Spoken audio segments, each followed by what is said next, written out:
சென்னை ராயபுரம் தொகுதி அதிமுக வேட்பாளர் Jayakumar NN garden பகுதியில் பஜ்ஜி சாப்பிட்டுக் கொண்டே வாக்கு சேகரிப்பில் ஈடுபட்டார். அப்பகுதி மக்கள் அவருக்கு மாலை அணிவித்து மலர் தூவி ஆரத்தி எடுத்து சால்வை அணிவித்து உற்சாக வரவேற்பு அளித்தனர். பின்னர் மக்களிடையே பேசிய ஜெயக்குமார், அதிமுக ஆட்சிக்கு வந்தவுடன் ஒவ்வொரு குடும்பத்திற்கும் 10,000 ரூபாய் வழங்கப்படும் என வாக்குறுதி அளித்து இரட்டை இலைக்கு ஆதரவு திரட்டினார். பிரச்சாரத்தின் போது பெண் ஒருவர் அப்பகுதியில் பாதுகாப்பு இல்லை என கூறி கேள்வி எழுப்பியதற்கு தான் வெற்றி பெற்றால் பாதுகாப்பு குறித்து கவலைப்பட தேவையில்லை என அவர் தெரிவித்தார்.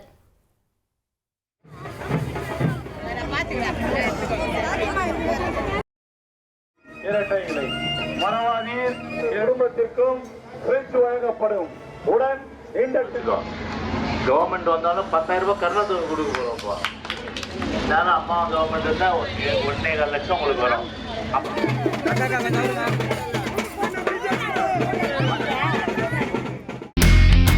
இனி செல்லும் இடமெல்லாம் செய்தி.